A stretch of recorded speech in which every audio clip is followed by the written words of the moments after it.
Pronto, pessoal, estamos devidamente compartilhados no Facebook ao vivo.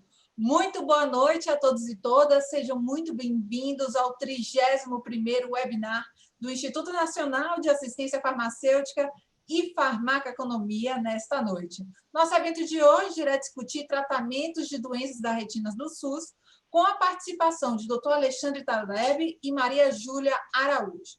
Aviso aos navegantes, para você que está nos acompanhando aqui pelo Zoom, vocês podem enviar suas perguntas e seus comentários pelo chat ou então pelo botão de Q&A, que nossos painelistas poderão ver toda essa informação e escolher como responder as suas perguntas. Já o pessoal que nos assiste agora ao vivo do Facebook, nos diversos grupos do qual o INAF faz parte, pode colocar suas perguntas ali nos comentários, que nós estaremos coletando e colocaremos aqui para jogo nos nossos painelistas. Bom, essa noite nós contaremos, como sempre, com a moderação do professor e pesquisador Lindenberg Assunção Costa, da Faculdade de Farmácia da Universidade Federal da Bahia e fundador do INAF, para quem passo a palavra. Bom evento a todos nós. Muito boa noite, professor. Seja bem-vindo.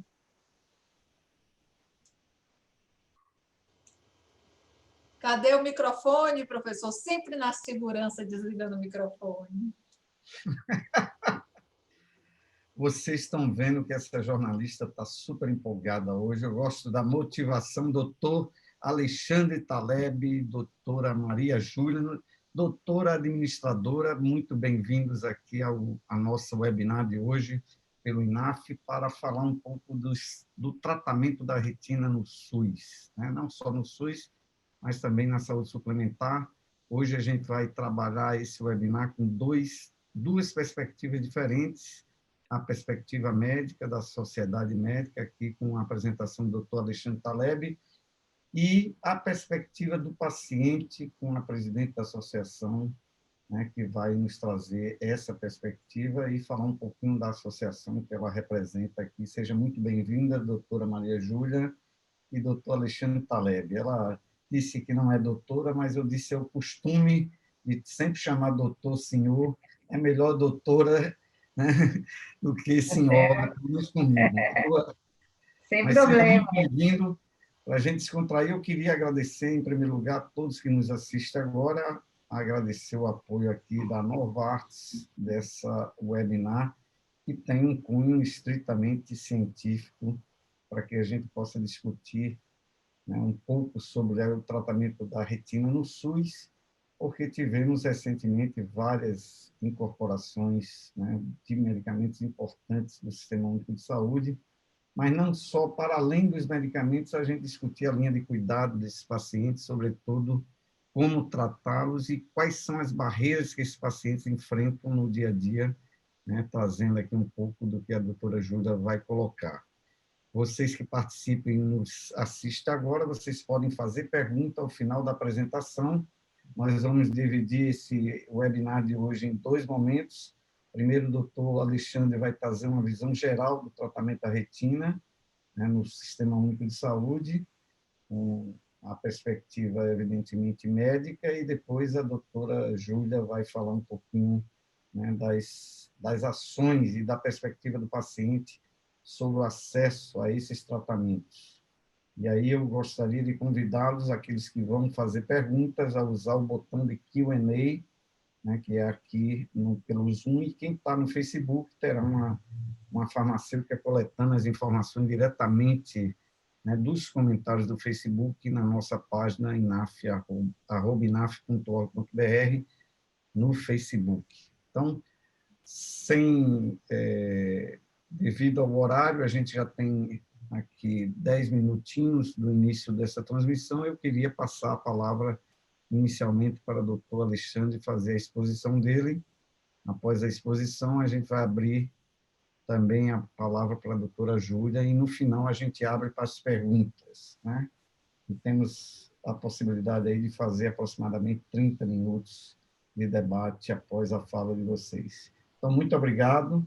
Eu gostaria de passar a palavra inicialmente para que vocês se apresentem, né, falem um pouquinho de vocês e depois volta a palavra para o doutor Alexandre para ele começar a sua apresentação. Doutor Alexandre, por favor, o senhor já foi apresentado, mas eu queria que o senhor falasse um pouquinho mais. Bom, muito bem, boa noite, Lindenberg, obrigado pelo convite do INAF, agradeço a Novartis também a oportunidade de estar aqui, boa noite Maria Júlia, um trabalho belíssimo frente ao Retina Brasil, é sempre muito bom podermos estar juntos novamente. Eu sou médico oftalmologista, eu clinico na cidade de Goiânia, sou nascido em Goiânia e atendo aqui em Goiânia e em Aparecida de Goiânia. Sou retinólogo, atendo doenças da retina desde 1999 e sou um apaixonado pelos desenvolvimentos que a oftalmologia vem fazendo no campo do diagnóstico e do tratamento das doenças da retina. Os avanços que aconteceram no tratamento da retinopatia diabética, da degeneração macular relacionada à idade, todos os avanços cirúrgicos que nos permitem hoje tratar de forma muito mais adequada, com melhor resultado visual, as doenças como o descolamento de retina, como o buraco macular, as diversas membranas. Então, a oftalmologia é uma área da medicina que sempre me agradou. Eu acho que a gente tem uma possibilidade muito interessante de poder promover a saúde visual dos pacientes. 85% de tudo que a gente faz na nossa vida, Lindenberg, depende da visão. Então, é um dos 5 órgãos, para mim, o mais importante dos 5 órgãos que a gente tem dos sentidos, e eu fico muito feliz de poder estar aqui essa noite com vocês, compartilhando um pouquinho sobre esse assunto que eu gosto tanto. Muito bem, muito obrigado, doutora Maria Júlia, representando aqui a Retina Brasil. Seja bem-vinda. Por favor, conte um pouquinho, né, da senhora e do que a Retina Brasil faz, para a gente depois voltar para as apresentações. Então, boa noite a todos e a todos. Também quero agradecer a oportunidade aqui de estar falando, de divulgando os trabalhos da Retina Brasil. A Retina Brasil, que é uma associação de pessoas com doenças da retina, desde as mais comuns, como a retinopatia diabética e a degeneração macular relacionada, até as mais raras, as doenças hereditárias da retina, como a retinose pigmentar, a doença de Stargardt, síndrome de Usher e outras doenças mais. Eu tenho uma das doenças raras, eu tenho retinose pigmentar. Eu sou uma das fundadoras da Retina Brasil, que foi fundada em 2002. Hoje a gente conta com 7.000 pessoas cadastradas pelo Brasil. Nós temos 10 grupos que atuam regionalmente para atender às demandas locais. E os objetivos da Retina é apoiar, acolher o paciente quando ele tem um diagnóstico, o impacto que é ter esse diagnóstico, não só o paciente, mas como os familiares. E durante também todo esse período que ele tem que conviver com a doença, que é muito impactante na vida dele. Então, a Retina Brasil faz esse trabalho de acolher o paciente. Também um dos nossos objetivos é passar informações, então, informações sobre a doença, prevenção, a necessidade de um diagnóstico precoce, os cuidados que precisam ter, e também informações sobre tecnologias, né? Então, no caso das pessoas que já perderam a visão, existe uma série de tecnologias aí que podem ajudar no dia a dia da pessoa, para pagar contas, enfim. Hoje a gente tem uma tecnologia bem bacana que auxilia muito as pessoas para que elas tenham uma vida autônoma, né, e com maior qualidade. Também sobre atividades da vida diária, então, uma pessoa que perde a visão, ela tem que se reabilitar no sentido de como cozinhar, como arrumar uma casa, enfim, tem todas umas situações. Então, a gente tem esse trabalho de informar, passar as informações de credibilidade. Hoje, com essa questão da internet, do WhatsApp, circulam muitas informações que não são verdadeiras, e aí então é uma preocupação da Retina Brasil passar informações sempre respaldados pelo nosso comitê científico. Então, nós temos um comitê científico formado de 3 médicas que nos respaldam com essas informações. E nós temos também o objetivo de permitir trabalhar para que os pacientes tenham acesso aos tratamentos existentes para as suas doenças e também incentivar as pesquisas para os futuros tratamentos que estão aí chegando, né, e de algumas doenças que ainda não têm tratamento, e inovações para as doenças hoje que já têm tratamento. Então, eu falei um pouco da Retina Brasil, sobre essa questão de acesso a tratamento. Eu vou falar mais tarde também como que é essa atuação da Retina Brasil com relação a essas atividades de advocacy, para que os pacientes tenham acesso à melhor saúde ocular e acesso a esses tratamentos. Muito bem, muito importante a ação da Associação de Pacientes, que é uma coisa nova no Brasil, né? Nos últimos 20 anos é que surgiu as associações de pacientes, diga assim, mais efetivamente nesse engajamento. Doutor, eu passo a palavra para o senhor poder fazer a apresentação sobre as perspectivas médicas no tratamento da retina no SUS. A palavra é sua. Muito bem, obrigado, Lindenberg. Mais uma vez, boa noite a todos. Nós vamos conversar um pouquinho sobre as principais causas de cegueira provocadas pelas doenças da retina, que são a degeneração macular relacionada à idade e a retinopatia diabética. A gente sabe que numa live como essa, a gente tem vários públicos, desde pessoas que entendem muito da doença, pessoas que sofrem da doença, mas pessoas que têm, às vezes, conhecidos, que têm curiosidade de saber mais como é que isso funciona.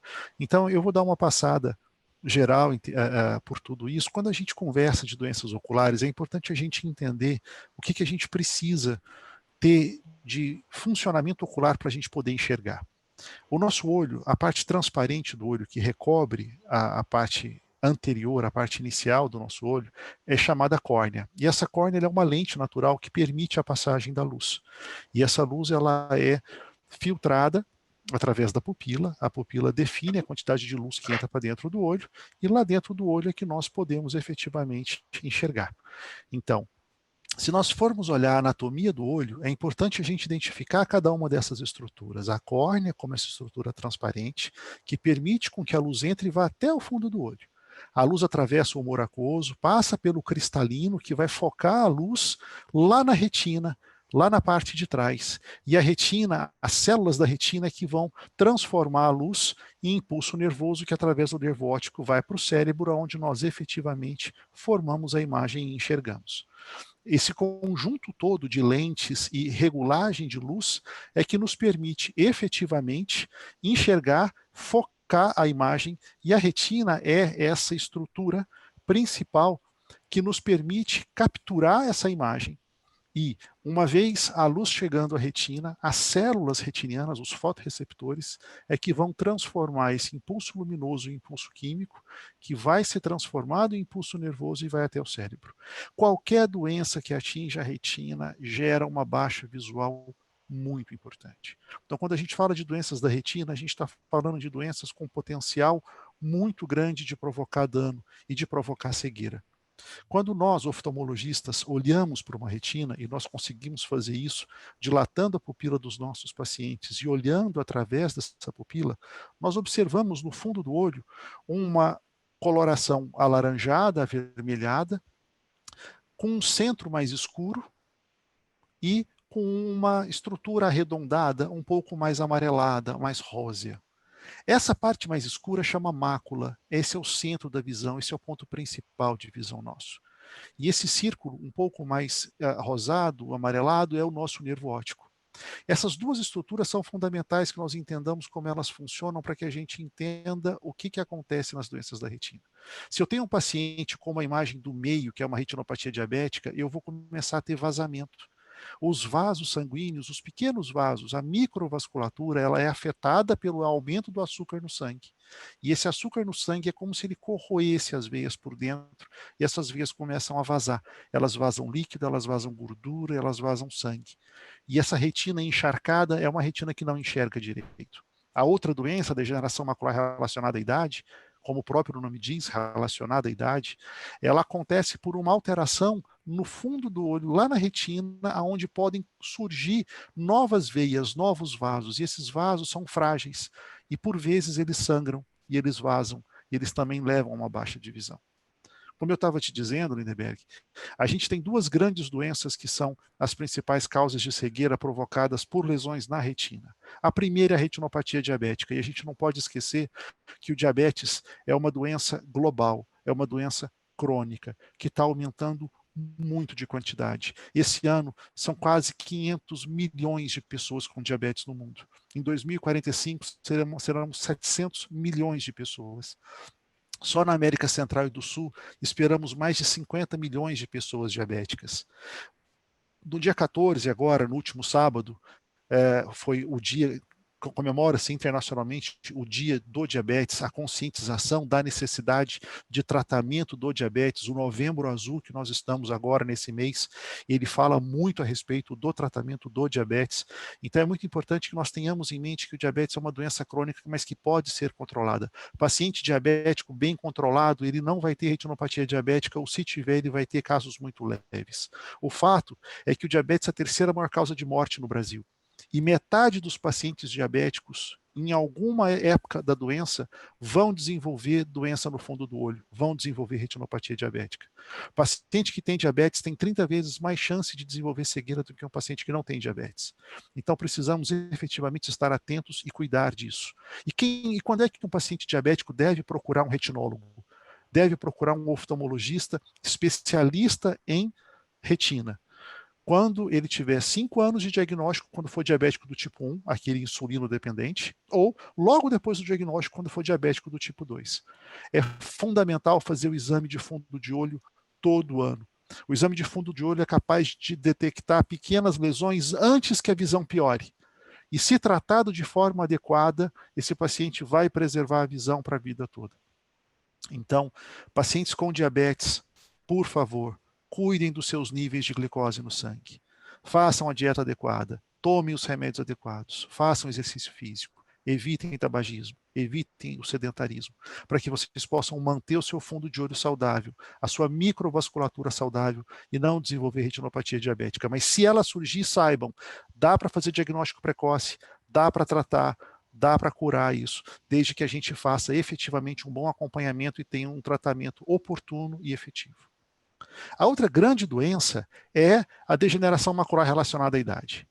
Essa é uma doença que, como o próprio nome diz, relacionada à idade, surge depois dos 50 a 55 anos de idade. E depois dos 65, mais de 10% dos pacientes vão ter algum grau de degeneração macular relacionada à idade. É um número que está aumentando muito, porque a população mundial está envelhecendo. Felizmente, estamos vivendo mais, mas o viver mais, a senilidade, ela traz algumas consequências que nós precisamos entender e tratá-las de forma séria para que nós possamos evitar danos no fundo de olho provocados pela degeneração macular relacionada à idade. Ela é a maior causa de cegueira central nos pacientes idosos. E só esse ano, a gente acredita que a forma mais grave dela, que é a forma neovascular, vai atingir quase 200 milhões de pacientes. Então, quem é o paciente que tem maior chance de desenvolver a degeneração macular relacionada à idade da forma neovascular? São pacientes idosos, geralmente mulheres, principalmente mulheres brancas, que tomaram muito sol a vida inteira, que fumaram, comedoras de gordura, que têm colesterol alto e que têm, às vezes, um fator familiar ou genético associado.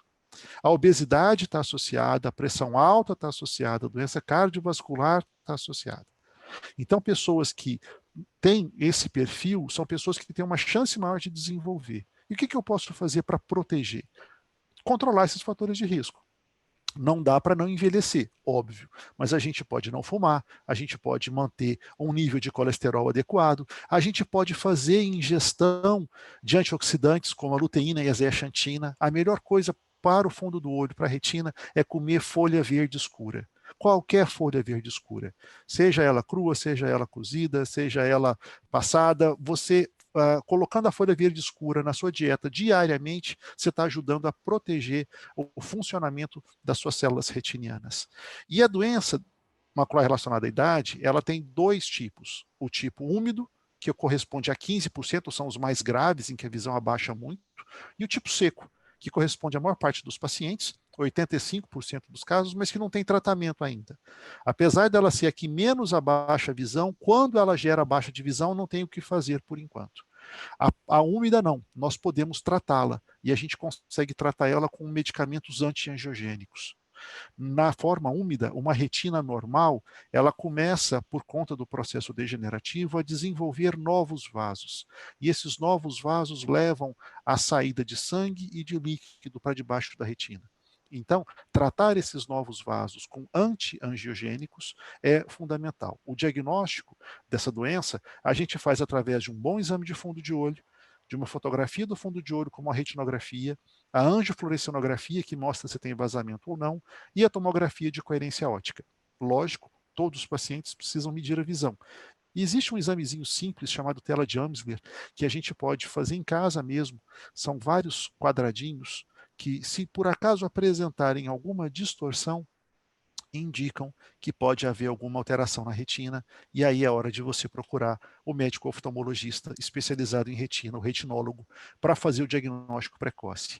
Diagnóstico precoce, tratamento precoce são cruciais para que a gente mantenha a melhor visão possível para os pacientes com degeneração macular relacionada à idade, principalmente da forma neovascular. Todos os pacientes que apresentam líquido debaixo da retina, seja dentro da retina, seja debaixo da retina, são pacientes que precisam ser tratados. E esse tratamento ele é feito através de injeções intraoculares, que podem ser a cada 4, a cada 8 ou a cada 12 semanas, dependendo dos casos, dependendo de cada paciente. O fato é que é um tratamento longo, é um tratamento difícil, é um tratamento que não é barato. Então, a gente precisa fazer um diagnóstico adequado, a gente precisa que a população entenda isso. O paciente que tem essa doença precisa ir muitas vezes ao médico, e isso não é sempre fácil, porque como ele talvez nem sempre está enxergando muito bem, ele precisa de um acompanhante, nem sempre o acompanhante tem disponibilidade para ir em todas as consultas. Os tratamentos, as injeções são feitas a cada 4 ou a cada 8 semanas com maior frequência, e esses pacientes precisam sempre ir ao médico, e isso não é muito simples e muito fácil. Há realmente um peso associado a tudo isso. Mas eu acho que a Maria Júlia é a melhor pessoa para poder falar da visão do paciente, sobre o que o paciente que tem essas doenças enfrenta, o que ele vê, e depois a gente pode voltar e conversar sobre o tratamento que está disponível no SUS, o que pode ser feito através do Sistema Único de Saúde para tratar esses pacientes, os protocolos, as recomendações, e eu vou continuar aqui com vocês e fico à disposição para que a gente possa continuar essa nossa conversa. Obrigado, Lindeberg. Muito obrigado, excelente explanação, bem objetiva. Doutora Júlia, por gentileza, a palavra é sua. Bom, eu quero dizer sobre quais são... Você vai fazer um questionamento ou você quer que eu faça uma apresentação, Lindeberg? O que a senhora... Eu acho melhor a senhora fazer a apresentação, o que a senhora preferir.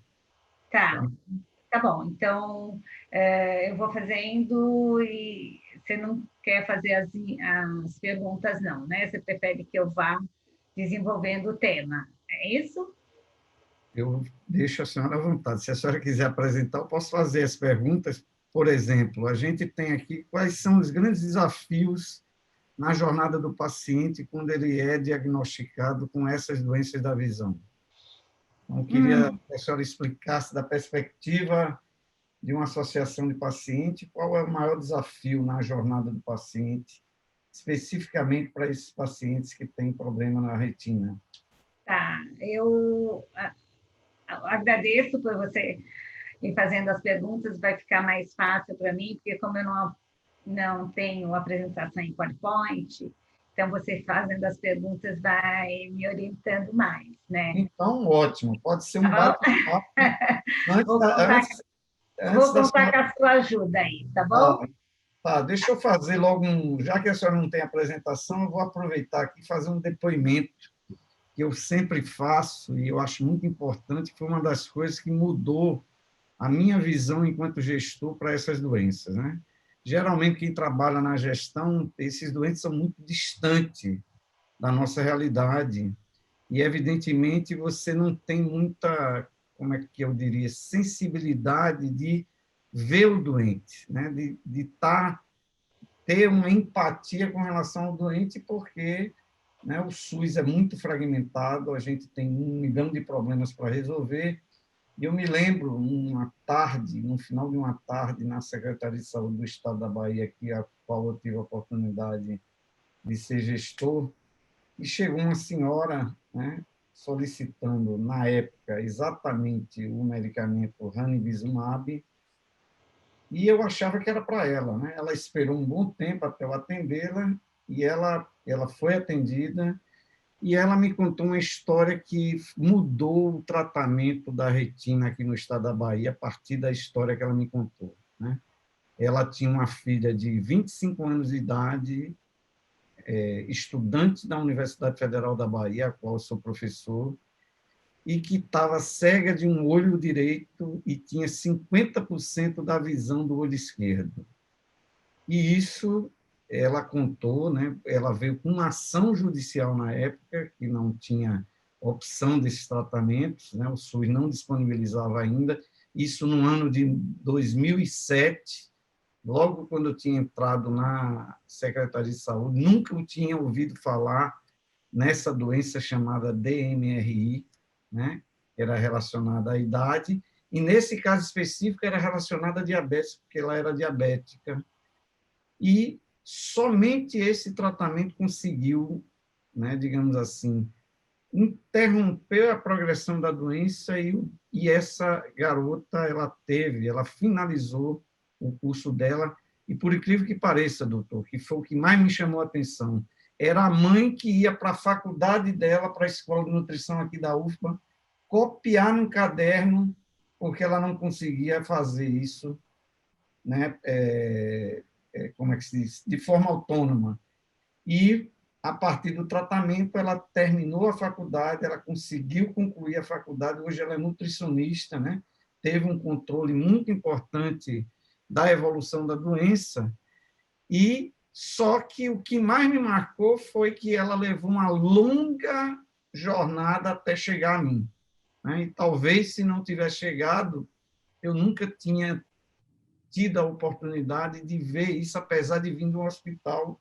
Eu acredito que essa realidade é muito comum para muitos doentes que não têm informação adequada para que possa, né, acessar o Sistema Único de Saúde, já que isso é uma terapia muito especializada. Então, eu gostaria de iniciar esse debate nosso aqui nessa noite, colocando um pouco da minha vivência como gestor e o quão isso foi importante para mudar o destino do tratamento desses doentes, pelo menos um período de 8 anos aqui no estado da Bahia, que a gente imediatamente fizemos uma parceria com o Hospital das Clínicas, implementamos um protocolo que foi um dos primeiros protocolos públicos, né, em um hospital público e do estado no Brasil, né? Tinham poucas disponibilidades e isso aqui foi um modelo muito importante para outros estados. E aí eu queria ouvir da senhora, diante desse relato, né, como é que a Associação de Pacientes trabalha para que esses doentes, né, tenham acesso a esses tratamentos, como é que se dá a jornada desse doente para ter o diagnóstico? Uhum. A jornada do paciente com DMRI e com problemas de retina, também a retinopatia diabética, é uma jornada muito difícil, né? Já começa pelo acesso à consulta e aos exames e ao diagnóstico precoce. Hoje, a fila para se conseguir uma consulta, exames, para se ter esse diagnóstico é muito longa. Então, o paciente do SUS, ele já começa com esse grande desafio, que é passar por essas etapas para ter um diagnóstico. Então, a gente tem relatos, né, de muitos pacientes que, entre os sintomas e o diagnóstico, demorou um ano, né? Então, isso, um ano para um paciente que tem DMRI é muito tempo, porque a perda de visão dele nesse um ano, ela pode ser muito grave, e o que ele perdeu, ele não recupera mais. Então, ter um diagnóstico tardio, né, é realmente condenar a pessoa a uma perda de visão que seria perfeitamente tratada. Né? Uma coisa é você não conseguir tratar tratar o paciente, porque não existe tratamento para o problema dele. E o outro problema que eu acho muito grave é você ter um tratamento e a pessoa não ter nem diagnóstico. E quando tem o diagnóstico, a dificuldade de acesso é muito grande. Então, a jornada realmente é muito complicada para o diagnóstico e muito complicada também para o acesso da DMRI. Então, a Retina Brasil ela tem atuado bem nessas questões, né, de como garantir, né, esse direito da pessoa, desse paciente com DMRI e a retinopatia diabética ter acesso a esse tratamento. O paciente com DMRI, ele está vivendo uma situação bastante complicada, porque existe um protocolo no SUS para o tratamento da DMRI, porém, a medicação que preconiza esse protocolo é um tratamento off-label, o Avastin, e que a Anvisa autorizou esse uso desse medicamento off-label por 3 anos. E essa autorização terminou em outubro do ano passado, e em fevereiro, né, a Anvisa comunicou que essa autorização não seria prorrogada. Então, os pacientes com DMRI estão no limbo, porque tem um PCDT com o tratamento, mas tem uma droga que não está aprovada na Anvisa para fazer esse tratamento. E aí a gente tem feito várias ações junto ao Conitec, junto à SAIS, que é uma secretaria do Ministério da Saúde, para resolver o problema desses pacientes. Então, mandamos vários ofícios para a Conitec diz que a questão está com a SAIS, nós marcamos a semana passada uma reunião com a SAIS para conversar sobre a nossa preocupação com esses pacientes e o que a SAIS está fazendo para isso. A SAIS ficou de nos dar um posicionamento sobre qual o caminho que eles vão tomar. A gente alertou que enquanto não tivesse essa prorrogação da Anvisa, que nós temos 2 medicamentos aprovados pela Anvisa e que poderia ser colocado enquanto não tem essa autorização da Anvisa, e aí eles ficaram de pensar em todas essas possibilidades para o paciente, né? Então, uma questão que a gente está desenvolvendo ações e trabalhando junto à SAIS. A gente ficou de cobrar a SAIS para sempre aquela história, nós vamos ficar assim, em cima mesmo para resolver esse problema dos pacientes, porque não tem sentido, né? Os pacientes começaram a ser tratados e agora, como que ficam esses pacientes? E nós temos o caso também dos pacientes com retinopatia diabético, que teve 2 tratamentos autorizados para o tratamento no SUS, só que o PCDT ainda não foi publicado. E a gente sabe que se aprovado um tratamento, disponibilizar um tratamento no SUS, só essa autorização não basta, né?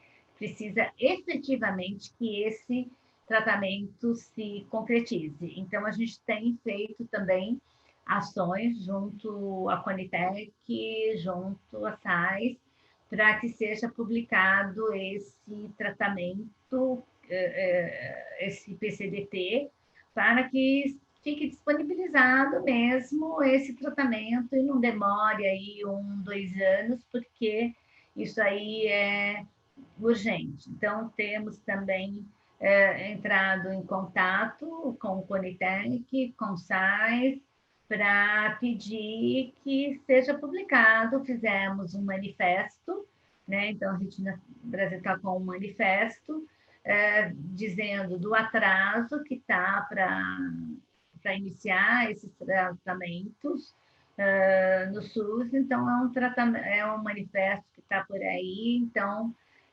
se vocês receberem esse manifesto, nos ajude assinando e divulgando. Então, são realmente esses desafios. Eu coloco também como desafio para os pacientes, não só do sistema público, mas também desafio privado, que é dar continuidade ao tratamento, porque, como o doutor falou, é um medicamento que exige visitas constantes ao oftalmologista. As injeções não é uma coisa muito boa, assim, muito agradável de fazer. Às vezes tem dificuldade de ter um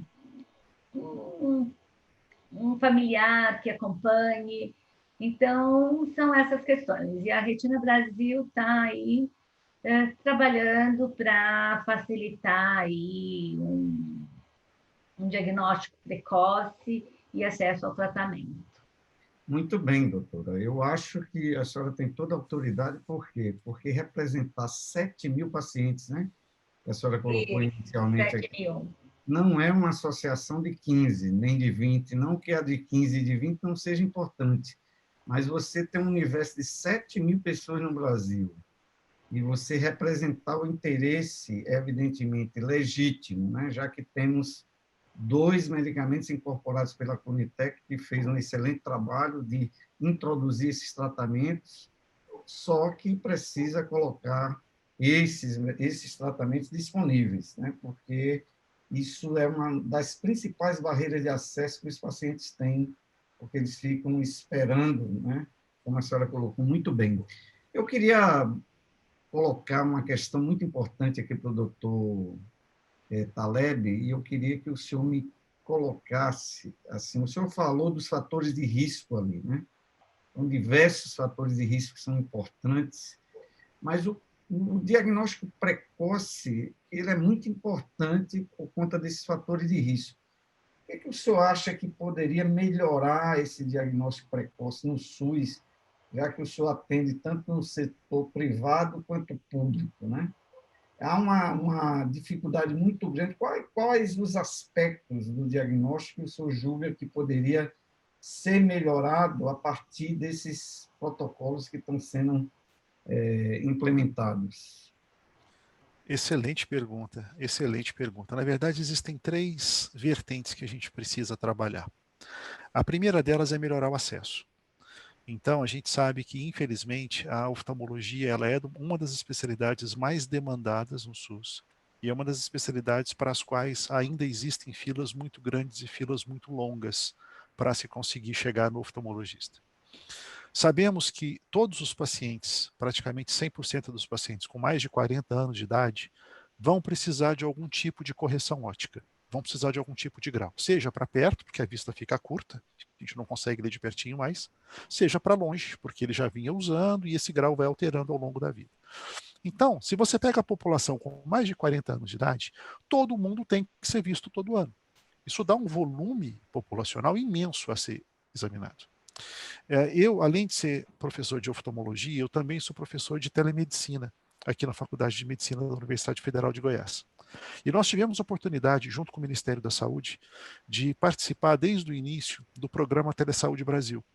E o programa Telesaúde Brasil ele começou com 9 unidades, 9 universidades, e nós ajudamos a desenvolver o Programa Nacional de Prevenção às principais causas de cegueira, através da fotografia de fundo de olho, da retinografia, que é feita ou na unidade básica de saúde, ou em determinados centros de policlínicas, e esses exames, a fotografia do fundo de olho, a retinografia, ela é enviada para uma central, que fica aqui na Federal de Goiás, e nós laudamos e devolvemos isso para o médico generalista, seja para o médico de saúde da família, seja para o clínico geral, seja para o endócrino, seja para o cardiologista que cuida daquele paciente, especialmente os pacientes com diabetes, e especialmente os pacientes com mais de 60 anos de idade.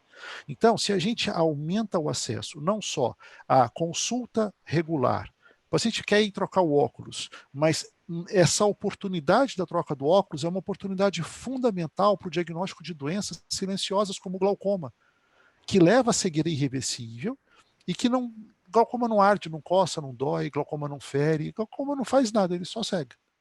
Se você não fizer o diagnóstico precoce, se você não medir a pressão do paciente, se você não olhar no fundo do olho do paciente, você come bola, você corre o risco de não fazer o diagnóstico correto daquele paciente na hora correta.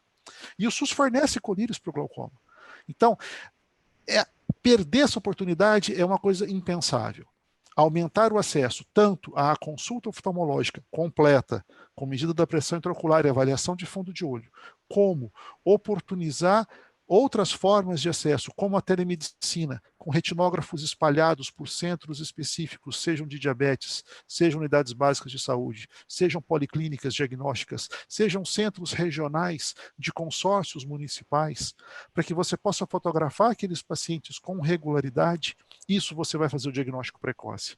Isso faz toda a diferença, Lindenberg.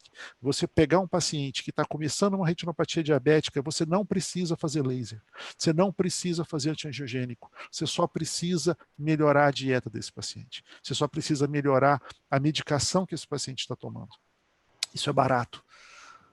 Uma cirurgia de retina custa quase R$3.000 pelo SUS. Então, a gente consegue melhorar o gasto público fazendo medicina preventiva. Para a degeneração macular relacionada à idade é a mesma coisa. Paciente com mais de 60 anos de idade, paciente com mais de 40, tem que ir ao oftalmologista todo ano. E a gente tem essa consciência já na população. Então, quem não tem isso claro na cabeça, por favor, tenha. Se você tem mais de 40 anos de idade, você precisa medir a pressão do seu olho uma vez por ano. Você precisa ver o seu fundo de olho uma vez por ano. Dessa forma, você vai garantir um diagnóstico precoce caso alguma coisa venha a surgir. E assim, tratar na hora correta e ter a melhor chance de segurar e de manter a sua visão. Muito bem, estamos aqui falando com o doutor Taleb, ele é médico, retinólogo, lá de Goiás, e tem uma pergunta, doutora Maria Júlia, de um grande amigo meu, que é amigo do doutor Taleb, chamado Ronei Pereira. O senhor conhece? Doutor Ronei. Doutor Ronei está perguntando à doutora Júlia aqui, a saúde suplementar cobre o tratamento de DMRI, retinopatia diabética, doutora Júlia?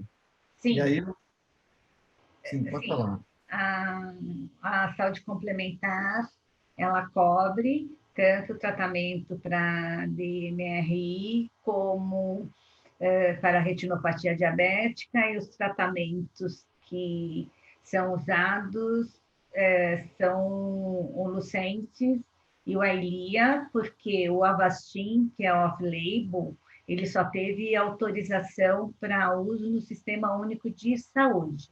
Para os convênios médicos, somente os aprovados pela Anvisa, que são esses 2 medicamentos que eu falei. Mas os planos de saúde são, sim, obrigados a cobrir esses tratamentos.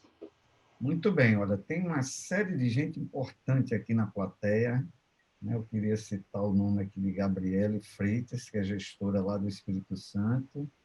Queria citar o nome também de uma grande amiga minha do Mato Grosso, Lucia Emília, que tem participado conosco. Todas essas pessoas têm trabalhado muito fortemente nessa área, né? Saudar Ronei, em nome de Ronei a todos, Mazuquedes aqui, que é um grande companheiro lá do Rio Grande do Sul. A gente tem do Apoque ao Chuí aqui, viu? Muita gente de Pernambuco, e Jean, que é presidente do COSEMES de Pernambuco, né, que está também prestigiando um webinar com vocês e pode ser uma voz, né, todos esses aqui, de apoio a essas reivindicações que a Retina Brasil está fazendo. Eu queria perguntar agora a doutor Taleb, quais são os impactos sociais, né, econômicos, especialmente na terceira idade? Quando você olha a DMRI, o senhor falou que é de idoso, e a gente vai ter uma estatística no Brasil aí nos próximos anos de uma população que vai chegar quase de 15% a 21% da população idosa brasileira. Então, nós sabemos que um dos sentidos, né, dos principais sentidos, como o senhor colocou, é a visão. Para que o idoso tenha qualidade de vida e ele tenha autonomia, ele precisa enxergar bem. Né? Considerando esse aspecto, que impacto o senhor prevê do ponto de vista de essa população não tratada? Quais são os prejuízos sociais e econômicos que esse tipo de doença pode trazer? Né? E o senhor citou um pequeno exemplo aí que vai ser muito mais caro não tratar do que tratar o doente. Eu queria que o senhor colocasse tanto, porque o senhor trabalha no setor público quanto no privado, né? Citou um programa importante. O senhor vê muita diferença entre o público e o privado aí em Goiás ou no Brasil, discutindo com seus colegas? São várias perguntas, todas elas muito importantes. Quando a gente fala de economia em saúde, você sabe muito bem disso, Lindenberg, a gente precisa avaliar créditos e débitos. Né? A gente não avalia a saúde só pelo custo de um tratamento, mas a gente avalia a saúde principalmente pelo custo do não tratamento. O que é uma pessoa cega? Quanto custa um paciente cego? O que a falta de capacidade de produção daquele paciente para a sociedade? O tempo que ele vai tomar de uma outra pessoa para cuidar dele, que era uma pessoa mais produtiva, quanto que a sociedade perde com isso? O dano pessoal, a perda da qualidade de vida. Se a gente for avaliar estudos de qualidade de vida, nós identificamos que a cegueira ela está relacionada a uma qualidade de vida pior do que o câncer. Pacientes com câncer dizem que têm uma qualidade de vida melhor do que pacientes cegos. Então, o impacto da cegueira, não só no indivíduo, mas na sociedade, na família imediata, mas na sociedade como um todo, é imenso. Quando a gente fala de cegueira na senilidade, a primeira coisa que vem à cabeça é a catarata. E há quantos anos o Ministério da Saúde vem investindo no tratamento da cirurgia de catarata, aumentando o número de centros que operam, aumentando o número de pacientes operados a cada ano. Quando eu comecei na oftalmologia em 1997, quando eu voltei para Goiânia em 1999, nós começamos os primeiros mutirões de cirurgia de catarata na Federal de Goiás, que depois culminaram na liderança do professor Marcos Ávila, com o desenvolvimento do CEROF, do Centro de Referência em Oftalmologia aqui da Federal de Goiás. E nós vimos como essa doença ela foi encarada de forma séria, responsável, e ela teve um impacto, tanto que hoje é muito difícil a gente ver um paciente cego por catarata no Brasil. Tirando ainda rincões muito desassistidos, mas a cegueira por catarata ela não existe mais. Existe a baixa visual por catarata, mas não a cegueira por catarata mais praticamente. São muito poucos os pacientes que chegam no estágio de cegueira.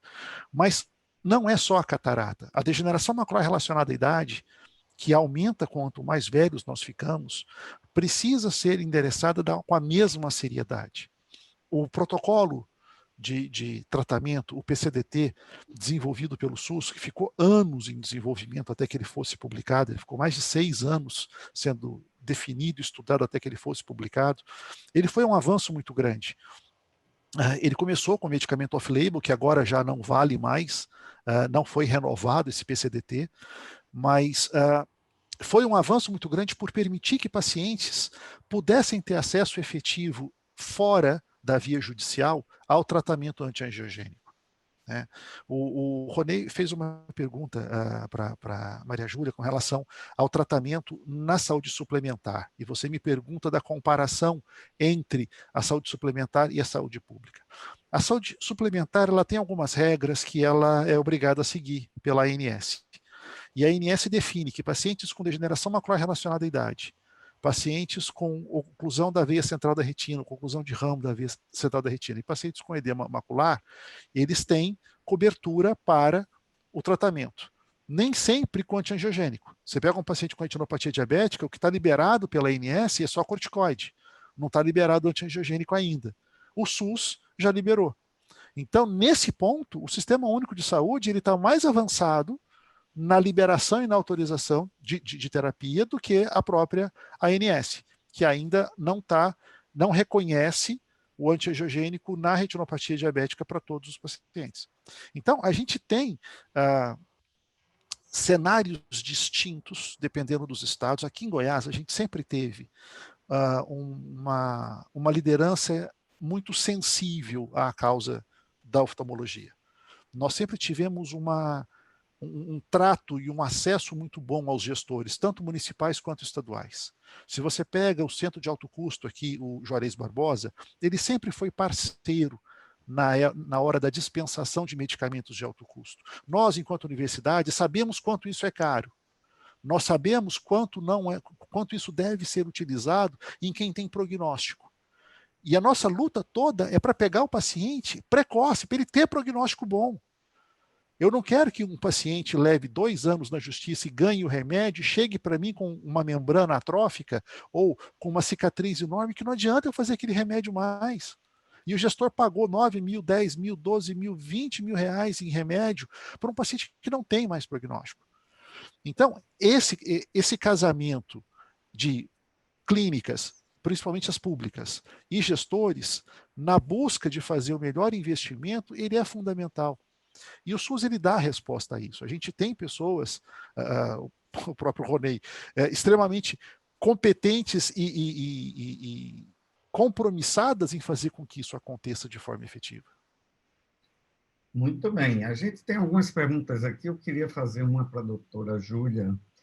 Doutora Júlia, no contato com os pacientes que a senhora tem, né, certamente diariamente, quais são as principais entraves enfrentados por ele, né? E qual o impacto, a senhora citou alguns aqui, social, econômico também, e emocional para um doente desse, que eles relatam referente aos problemas de acesso. Que tipo de depoimento a senhora tem, né, dos pacientes com relação às dificuldades que ele tem de acesso?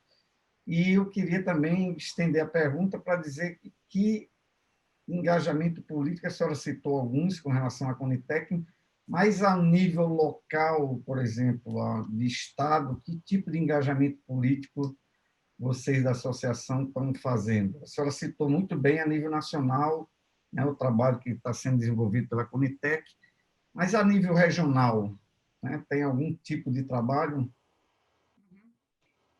Bom, os impactos que os pacientes têm quando eles recebem o seu diagnóstico ou quando eles têm que conviver com a doença, com essa perda visual, é muito grande. Então, a gente tem muitos relatos de depressão, né, isolamento na vida social, porque as pessoas se sentem muito desconfortadas com a sensação de não poder enxergar bem, não enxergar direito, não consegue ver o rosto das pessoas, e uma série de problemas que a doença causa, a própria diminuição da visão. Então, eles acabam tendo um isolamento, a depressão é muito comum, né? Assim, a gente tem relatos de advogados, professores que gostavam de ler muito, e aí, com a doença, isso se tornou impossível, o que realmente causa, então, essa depressão, né? Tem os impactos econômicos, porque com essa perda da visão, muitas vezes a pessoa vai se afastar do trabalho e vai ter que ter uma aposentadoria precoce e os valores da aposentadoria são insuficientes para o nível de vida que ele tinha, né? Então isso acaba um Levando em impacto, produtividade, né? um impacto muito grande. E os principais entraves realmente para os pacientes do SUS realmente é não conseguir ser tratado pelo SUS, né? Então, que a gente tenta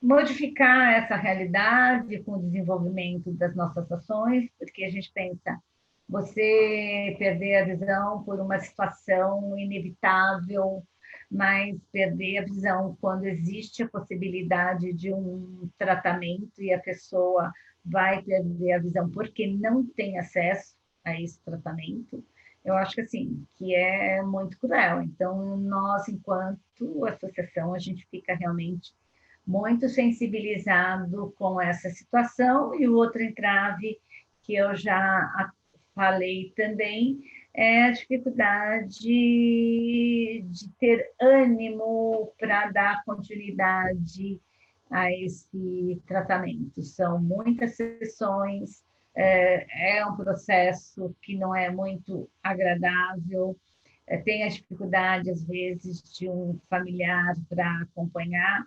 Então, esses são os maiores entraves que eu posso citar com relação que os pacientes me relatam nesses anos todos de associação. Muito bem. Doutor, a gente tem uma pergunta aqui muito interessante de uma grande gestora, né? Foi auditora durante muitos anos do setor de saúde suplementar, minha amiga Goldete Priskulnik. Desta vez eu acertei o nome dela, eu acredito.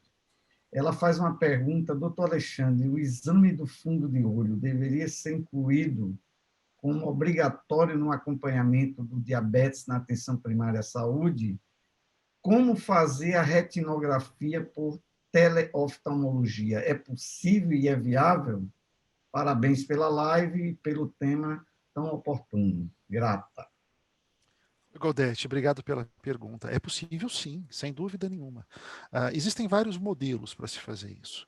Tá? A gente pode ter um modelo itinerante, um dos modelos que a gente faz aqui em Goiás é um modelo itinerante. Então, nós temos um retinógrafo, nós temos alguns retinógrafos, a gente faz o que a gente chama de Semana da Saúde Ocular.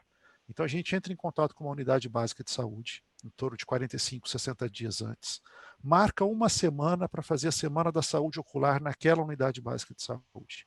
Então, todos os agentes comunitários de saúde são orientados a convidar os pacientes diabéticos, os pacientes maiores de 55 anos de idade, para naquela semana virem fazer a fotografia de fundo de olho. Além disso, a gente marca com esse tempo de 45, 60 dias para pegar pelo menos 2 reuniões do hiperdia. E também nas reuniões do hiperdia convidar os pacientes para que possam participar dessa semana de saúde ocular. Então, nosso retinógrafo ele sai aqui da faculdade, vai até a unidade básica de saúde uma segunda-feira de manhã, é montado lá, fica lá de segunda a sexta, fotografando o fundo de olho de todos os pacientes diabéticos cobertos na área de abrangência daquela UBS. Essas imagens são enviadas durante a noite para a nossa central, os especialistas em retina, os retinólogos laudam essas imagens, e esses laudos vão para o médico de saúde da família daquela unidade básica de saúde, que tem uma panorâmica de todos os pacientes. A gente faz isso, hoje aqui em Goiás, dos 246 municípios, 219 estão conectados conosco na telemedicina. E 114 ou 115, acho que 114, se eu não estou enganado, fazem teleoftalmologia com frequência, pelo menos uma vez por ano. Então, a gente, com isso, faz o diagnóstico oportuno. E o objetivo não é que o paciente venha para a universidade tratar, de jeito nenhum. A gente não fura a fila. O paciente ele segue a lógica da PPI daquela unidade básica de saúde daquele município que ele está. Então, se tem prestador de serviço naquela cidade, a gente faz o diagnóstico e ele trata lá. Se não tem lá, qual é a referência dele? Vai para a referência dele. Então, toda referência e contra-referência segue a mesma lógica do Sistema Único de Saúde. Existem aparelhos portáteis que a gente consegue fazer fotografia de fundo de olho. São mais baratos, porém são mais frágeis. Então, dependendo da estratégia, vale a pena trabalhar com equipamentos portáteis. Aqui em Goiânia, está começando um projeto agora da Secretaria Municipal de Saúde para poder montar em cada uma das regionais, das regionais de saúde da capital, um ponto de retinógrafo para que ele possa fazer essa coisa móvel. Não justifica você comprar um retinógrafo para uma população pequena, porque ele vai ficar ocioso. Então, isso tem que ser compartilhado em termos de economia pública, mas é absolutamente viável. É um exame que, se você pegar, por exemplo, o exemplo do NHS na Inglaterra, todos os pacientes fazem isso anualmente, e isso reduziu enormemente os níveis de cegueira por retinopatia diabética, o diagnóstico precoce por degeneração macular relacionada à idade nesses pacientes, o diagnóstico precoce de catarata e de glaucoma. Então, é possível, é factível, a teleoftalmologia ela é uma realidade. Agora que todos tivemos a oportunidade, por conta da pandemia do Covid, de experimentar outras formas de telemedicina, então mais ainda dá para integrar outras ações. Eu fico extremamente feliz de poder contribuir em qualquer desenho que eu puder para que isso possa acontecer e espalhar pelo Brasil. Existe uma central nacional de laudos de teleoftalmologia que funciona aqui na Federal de Goiás, em parceria com o Ministério da Saúde. O Sistema Nacional de Telediagnóstico, o software foi desenvolvido pela Federal do Rio Grande do Norte, chama Plataforma Nacional de Telediagnóstico. Qualquer unidade que colocar uma retinografia nesse sistema, a gente lauda, e a gente lauda sem custo, porque a gente ainda tem financiamento do Ministério da Saúde para isso. Então, eu deixo depois os meus contatos, vocês fiquem à vontade. Eu acho que é muito possível que isso aconteça, sim. Tá? Eu acho que entender a importância do diagnóstico precoce e fazer as nossas ações para que isso aconteçam são fundamentais, para diminuir o peso em cima da Maria Júlia.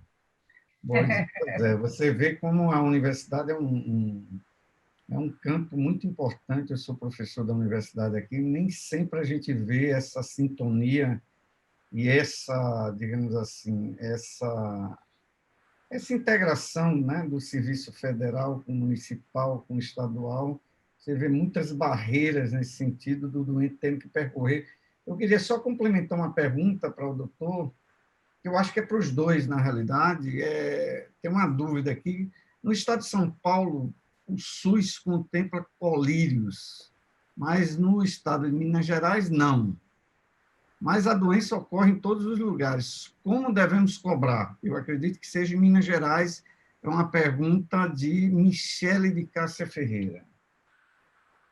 Você, Júlia, como representante e já cobradora mor dos doentes. Tá, eu acredito que isso seja um projeto, um protocolo da Secretaria de Saúde do Estado, que aí o Estado fornece esses colírios, como a gente está fazendo, a Retina Brasil está fazendo parte de um projeto com a Secretaria de Saúde de São Paulo, onde tem a Sociedade Brasileira de Retina e Vítreo, a Sociedade de Diabetes, a Retina Brasil, a Associação de Diabetes, para criar um protocolo para o tratamento de retinopatia diabética, que o projeto se chama Projeto Retina, que tem o objetivo de ser, assim,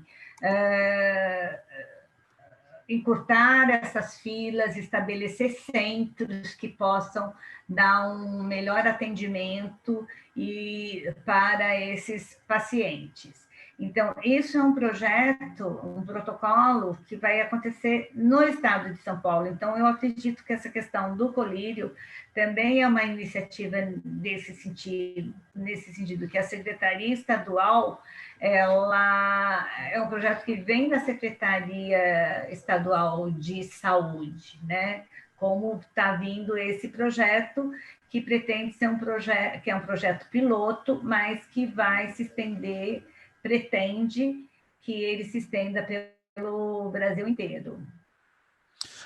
Deixa eu só tentar complementar. Eu não sei se o colírio que foi feito da pergunta da Michele é o colírio específico para alguma doença, como, por exemplo, o edema macular associado à retinose pigmentar, ou se é um colírio, por exemplo, de uma doença crônica como o glaucoma.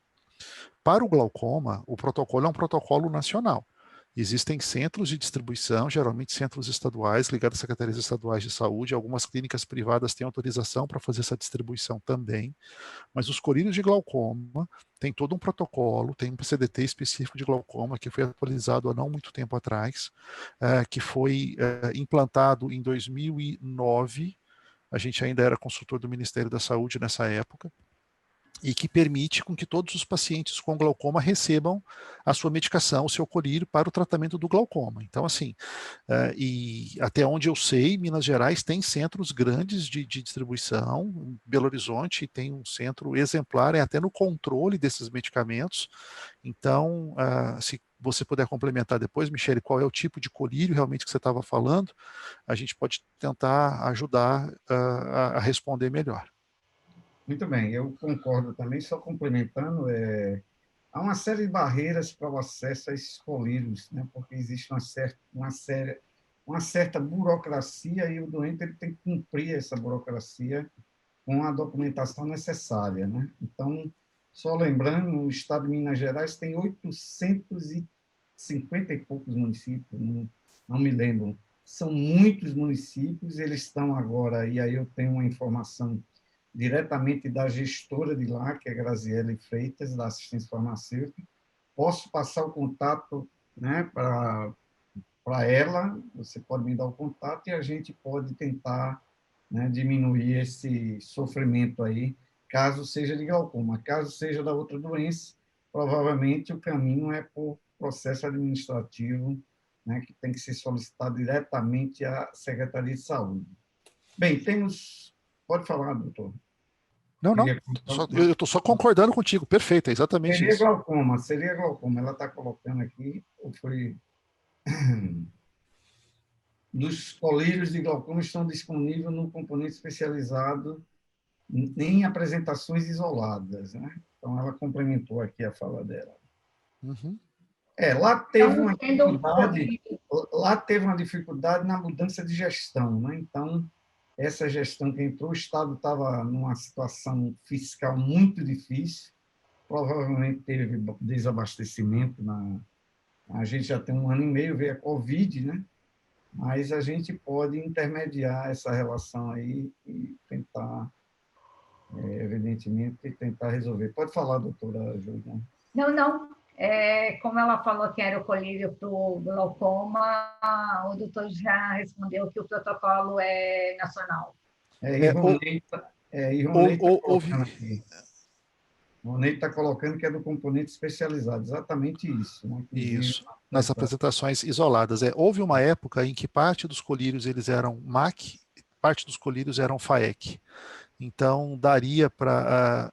não faltavam aqueles que eram FAEC e os MAC nem sempre estavam disponíveis. Depois isso tudo unificou como MAC e aí realmente depende de teto orçamentário, aí você tem outras implicações ligadas a todo o processo. Veja bem, eu vou traduzir o que o doutor está falando, que eu já vi que ele entende de gestão, né?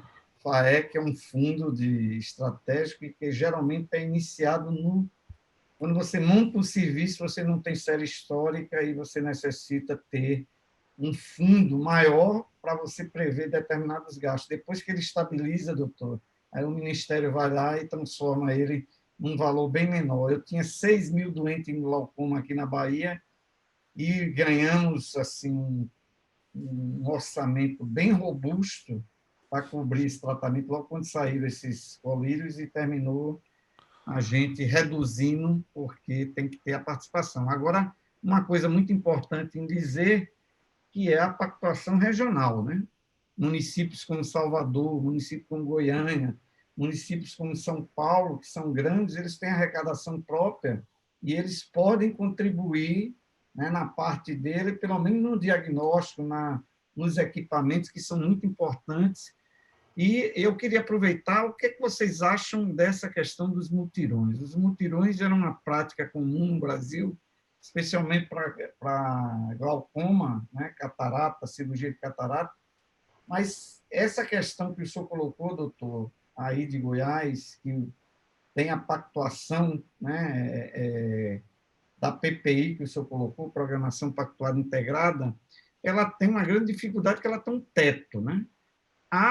Não há, digamos assim, como é que se diz, dificuldade no acesso a esses exames, porque você supera esse teto, ou isso é tranquilo aí? Não, sempre há, sempre há. Infelizmente, a demanda é sempre maior do que a capacidade financeira de todos os entes, sejam eles municipais, estaduais ou federal, para poder arcar com tudo isso. O que a gente tem é que, repetidamente, a gente tem tido políticas públicas do Ministério da Saúde de colocar verba FAEC, que é esse Fundo de Ação Estratégica, que é uma verba extrateto, é uma verba fora do componente habitual que o Estado recebe, para algumas cirurgias, especialmente cirurgias que têm uma demanda maior reprimida. E a oftalmologia, ela vem sendo sempre contemplada, pelo menos desde 2001, por projetos de FAEC para cirurgias de catarata, cirurgia de glaucoma, cirurgia de descolamento de retina, as vitrectomias posteriores. Durante uma época, o tratamento dos estrabismos, havia uma dificuldade em pacientes com os olhos tortos, com estrabismo, serem tratados. Então, o laser de retina para a retinopatia diabética também foi componente FAEC durante muito tempo, ainda é. Principalmente a panfotocoagulação a laser.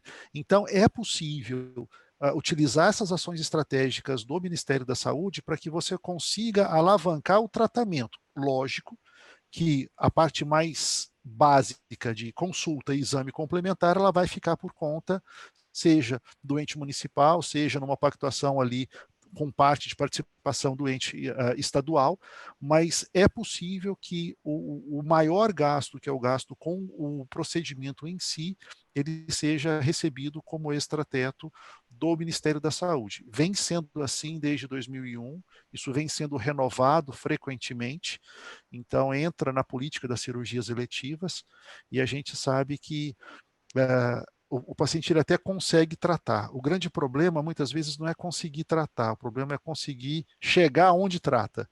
Então, ampliar esse acesso, que é aquilo que a gente estava conversando antes, é fundamental. E ampliar o acesso para o diagnóstico precoce. Quando a gente está falando de medicamento antiangiogênico, de degeneração macular relacionada à idade, da forma oxidativa, quando a gente está falando de retinopatia diabética, tempo é retina. Quanto mais tempo se faça, mais retina se perde. Retina perdida não volta. Como dizia um professor meu, por um pedaço do queijo que o rato comeu, você não pega para trás. Se você não correr e salvar o resto do queijo, vai perder tudo.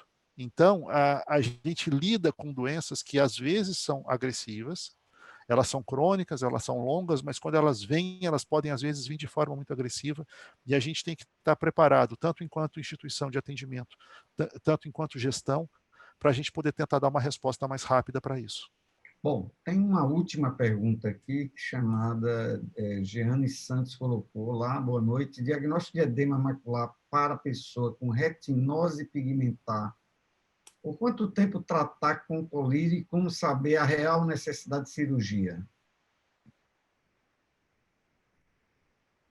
Você quer falar de retinose, Júlia? Você quer que eu fale do tratamento? Essa questão médica, eu acho que melhor você responder, né? Então, vamos lá, Jeane. Na verdade, assim... aí a retinopatia diabética e a DMRI, a retinose pigmentar.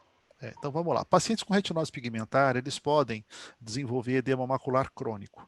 Tá? O tratamento, ele é sempre o mais simples possível. Então, a gente nunca parte para uma cirurgia sem tratar primeiro com colírio e ver se só com colírio resolve. Se só com colírio não resolve, você tem a opção da injeção. Se a injeção não resolve, você tem a opção da cirurgia. Então, na verdade, não tem um prazo determinado de quanto tempo você muda de um para outro. Depende de quanto está inchado, depende de quando foi feito o diagnóstico, depende de como é que está a visão desse paciente, depende de como é que está a resposta dele a cada uma das terapias propostas. Então, você pode começar tentando tratar com medicamento, com colírio de anti-inflamatório não hormonal. Se a resposta for boa, permanece. Se a resposta for ruim, você tem diurético para você dar para esse paciente por via oral, você tem injeção intravítrea para poder fazer esse paciente, e você tem a opção cirúrgica, caso haja algum componente de tração que faça com que isso esteja também acontecendo. Então, é caso a caso, não dá para a gente generalizar isso, mas o fato é que não é um único tratamento disponível. Agora, a retinose pigmentar, a gente sabe que é uma doença crônica, uma doença progressiva, é uma doença que tem componente genético importante. Cada tipo de componente, cada tipo de gene gera uma perspectiva, um prognóstico diferente para os pacientes. Existem genes hoje que podem até ser tratados com terapia gênica, já tem terapia gênica disponível no Brasil para tratar isso. Então, assim, conversa com o teu médico retinólogo, com certeza você está na mão de alguém, discute as opções com ele, não dá para generalizar, infelizmente, desculpa. Eu Muito queria bem. aproveitar seu gancho para dizer aí que uma das coisas que a gente vem orientando muitos pacientes com retinose pigmentar, porque a retinose pigmentar ainda não tem tratamento, com exceção dessa que você falou que tem um tratamento para uma retinose específica, com um gene específico, mas que as pessoas com retinose pigmentar, normalmente elas acham que porque não tem cura, elas não precisam fazer uma visita ao oftalmologista. Não tem tratamento mesmo, então eu não vou. Para que eu vou ao oftalmologista? Mas tem doenças que são comuns, né, que aparecem com a retinose pigmentar. O glaucoma é uma delas, e aí você consegue tratar o glaucoma e aí não perder a visão pelo glaucoma. Então, a retinose você não trata, mas você não vai perder a visão pelo glaucoma. O edema também é uma coisa que está muito associada à retinose pigmentar e também, se você vai ao oftalmologista, ele vai detectar esse edema e vai tratar. A própria catarata também é muito comum, as pessoas com retinose pigmentar ter catarata, então essa visita constante ao oftalmologista vai poder detectar esses problemas que vão garantir que o paciente não tenha uma perda de visão por conta dessas doenças. Perfeito. Muito bem. Temos as duas últimas perguntas aqui para a gente finalizar esta webinar. São duas perguntas assim relacionadas à DMRI. Eu queria perguntar primeiro a Júlia, né, quais são os próximos passos da Retina Brasil para os próximos anos e o que você, né, Júlia, espera alcançar com a associação? Uhum. Então, os próximos passos é aumentar cada vez mais os nossos números de pessoas associadas, para que a gente tenha uma representação maior para as nossas ações de advocacy.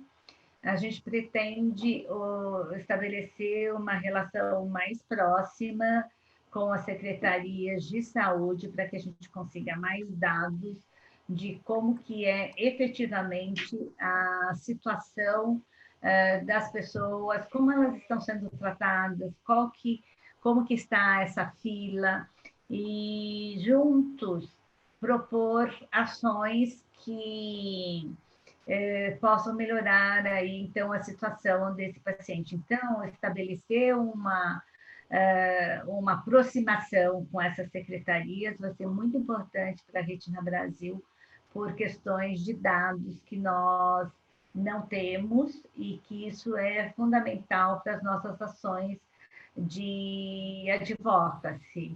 Então, saber número de fila, como está a fila para consultas, 3 anos, para o tratamento.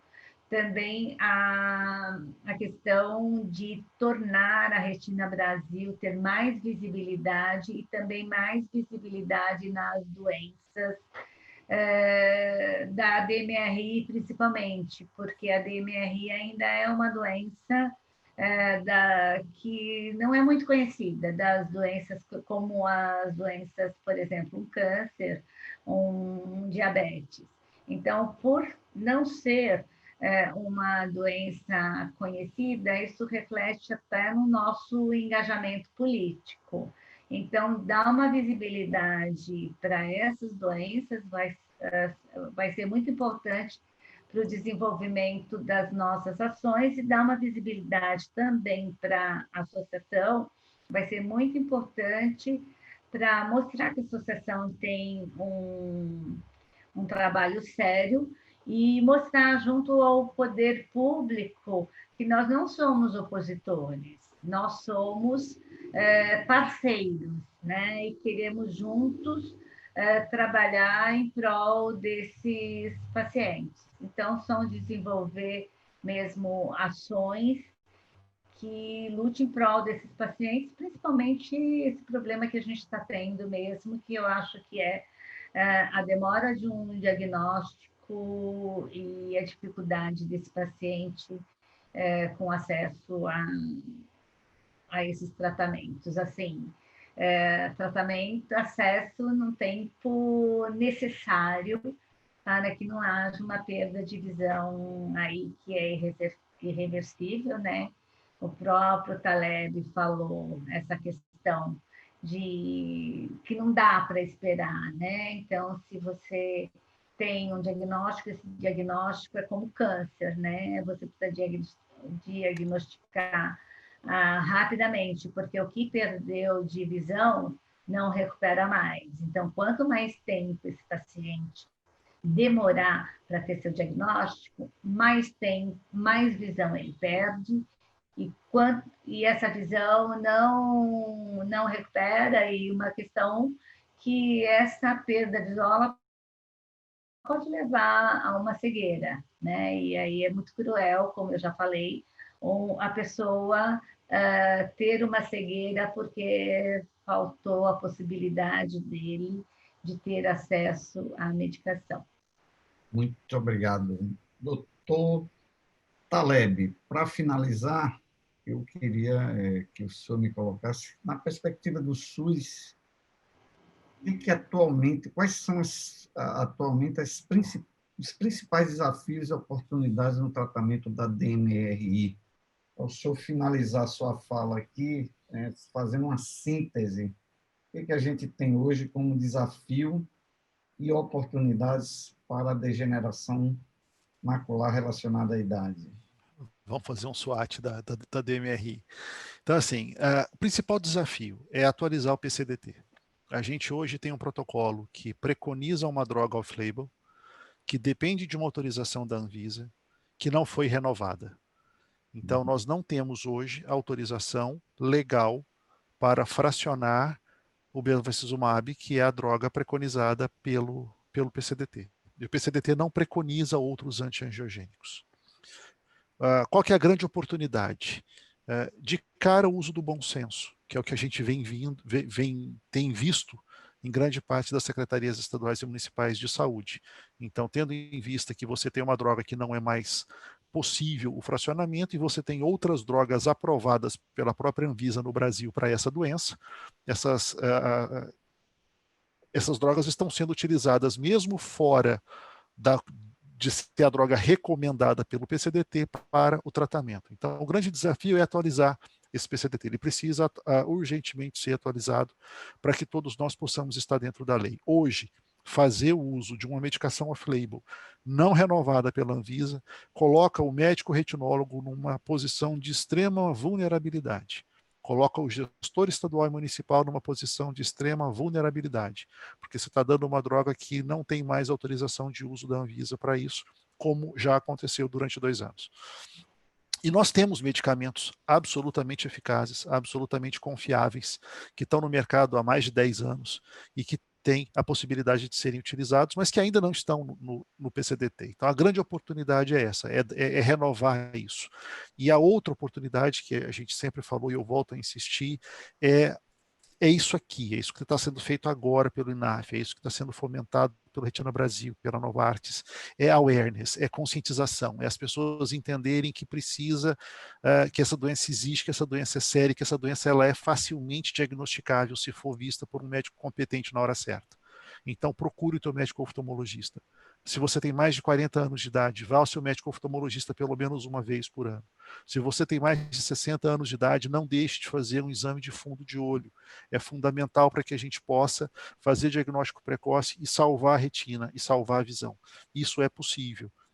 E de mãos dadas, ciência, gestão, tanto gestão federal, quanto estadual, quanto municipal, quanto parte universitária, quanto a parte privada, quanto a parte da indústria, nós temos como efetivamente fazer a diferença. Nós temos como melhorar em muito o acesso e a qualidade do tratamento aos nossos pacientes, especificamente nas doenças da retina, que levam à cegueira irreversível e que pode ser evitada. Só depende da gente. Muito bem, muito obrigado, doutor. Excelente explanação, tanto sua quanto de Júlia aí. Fiquei muito feliz, hoje aprendi muito. Acho que associações de pacientes têm um papel fundamental e o que a senhora colocou aí é muito importante, né? A gente só ganha credibilidade trabalhando e mostrando o trabalho sério, né? Os gestores, eles têm uma série de dificuldades e esse exercício de trabalhar com os pacientes ele é um exercício novo, né? Os pacientes com relação a eles estarem em entidades como a associação representando um coletivo que é muito importante, né? E certamente a cegueira relacionada à idade, ela é, sem sombra de dúvida, um grande problema que o Brasil vai enfrentar, não só o Brasil, mas especialmente, né, porque o processo de envelhecimento aqui no Brasil foi muito rápido comparado à Europa, comparado à Ásia, e a gente tem que ter os exemplos agora, como Goiás colocou, e das associações como um marco para que a gente possa melhorar o sistema, né? Eu queria finalizar, né? Infelizmente chegamos ao final. Tem uma pergunta aqui que eu queria que o doutor respondesse muito rapidamente. Por que acabou os mutirões de cirurgia de catarata? Na verdade, não acabou, diminuiu. Tem vários fatores associados. O fator econômico é um deles, o fator de estímulo governamental está diretamente associado a isso, mas existe um momento em que algumas ações elas se esgotam. Então, a cirurgia de catarata ela vem sendo feita em volumes muito grandes desde 2000, 2001. Houve uma época, 2007 a 2009, em que deu uma caída, depois isso voltou a subir. Chegamos a fazer mais de 800 mil cirurgias de catarata pelo SUS por ano no Brasil. Existem locais em que os mutirões ainda acontecem de forma sistemática, porque eles são necessários, mas tem que haver uma mobilização do ente público para que isso seja fomentado. Ano de Covid não é ano de aglomeração, então esse ano esquece mutirão. Mutirão agora está totalmente fora de questão. A gente faz mutirão para o diabetes todo novembro, Novembro Azul, a gente faz grandes ações para o diabetes. Itabuna, na Bahia, é uma cidade exemplo onde isso acontece, e não dá para fazer isso agora. Então, assim, mutirão é coisa para a gente discutir em 22, pós-vacinação em massa, depois que todo mundo estiver mais protegido, aí a gente volta a discutir mutirão, mas agora não é realmente, essa é uma das razões, mas não é a única.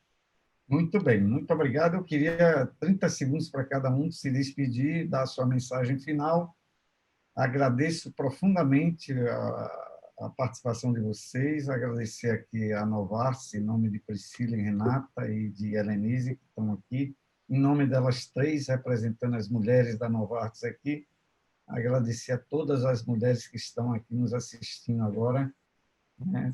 Lembrando que o novembro é azul, né? Mas a mulher teve uma participação efetiva nesse processo eleitoral agora, né? Pelo menos aqui na Bahia, teve muitas vereadoras sendo eleitas aqui, mas ainda os homens dominam no campo político, né? Então, muito obrigado. Doutora Júlia, 30 segundos para a senhora se despedir. Obrigada pela oportunidade. A live foi muito bem conduzida, gostei bastante de participar dessa live. E eu acho que é uma oportunidade para a gente avaliar todos os problemas que a gente está tendo com relação a problemas que podem ser evitados. Então, você tem um problema aí da cegueira, e são cegueiras que podem ser evitadas. E eu acho que somente com eventos como esse da INAF, que faz a gente refletir e a gente juntar classe médica, associação de pacientes, os próprios laboratórios, enfim, todos, né, os atores envolvidos, eu acho que é isso que vai fazer a gente transformar essa realidade e evitar mesmo a cegueira de situações, de casos que seriam evitados. Eu acho triste demais essa questão da perda da visão, porque realmente o paciente não tem acesso ao diagnóstico precoce e ao tratamento. Então, essa é as minhas considerações finais. Obrigada pela participação e boa noite a todos. Boa noite. Espera aí que a nossa jornalista vai fazer o fechamento. Doutor Taleb, seus 30 segundos. Daqui está igual a campanha política. Não, são só agradecimentos, na verdade, agradecimento a todos que nos acompanharam desde as 8 horas da noite. Foi uma audiência bastante significativa. Obrigado a todos que estiveram conosco. Obrigado ao INAF pela oportunidade da gente poder estar junto aqui, conversando sobre um tema tão caro e tão importante para a gente. Júlia, bom te ver de novo, bom estar contigo em mais uma live. Fico muito feliz. Agradeço de coração a Novartis, a Renata, a Priscila, a toda a equipe da Novartis que está efetivamente empenhada em fazer com que os pacientes possam ser ouvidos e possam ter a oportunidade de acesso a conhecimento. Então, fico feliz de estar compartilhando esse momento com vocês. Agradeço a oportunidade e desejo uma excelente noite, uma boa semana a todos. Muito bem, eu me despeço também a vocês. Muito obrigado e até a próxima. Com você a palavra Victoria Libório. Bom, pessoal, como sempre, encerramos mais uma live INAF com sucesso. Esse webinar teve alto engajamento, várias perguntas, e, afinal de contas, a gente não conseguiria dar conta de tantas perguntas que nós recebemos. E obrigada a você que participou com a gente pela transmissão do Facebook, nos diversos grupos do qual o INAF faz parte. E, pessoal, deixo logo o meu recado que sua participação no Instituto Nacional de Assistência Farmacêutica e Farmacoeconomia pode continuar. Por favor, publique seus artigos, publiquem as suas pesquisas e leiam também para saber quais são as inovações que estão em voga para a gente buscar, né, o melhor para o tratamento de pacientes e, claro, o INAF trabalha com acesso. Então, pessoal, os convido a conhecer o nosso Jornal de Assistência Farmacêutica e Farmacoeconomia. É só procurar na internet jaf.org.br. Além disso, eu te convido a conhecer e a continuar acompanhando as nossas redes sociais através de inaf.org.br na sua rede social favorita, seja LinkedIn, seja Facebook, seja Instagram, seja Spotify, e também veja o nosso site para acompanhar essas e outras iniciativas promovidas pelo INAF. Pessoal, muito obrigada a você que participou aqui conosco até aqui. Obrigada, Maria Júlia, obrigada, doutora Alexandre Taleb, pela grande e brilhante apresentação e discussão. Professor Lindenberg, como sempre, finíssimo na sua moderação. Obrigada a todos e todas. Nós encerramos agora o nosso 31º webinar INAF. Nos vemos na próxima e até lá. Tchau, tchau, gente. Tchau, tchau. Boa noite. Boa noite. Boa noite a todos.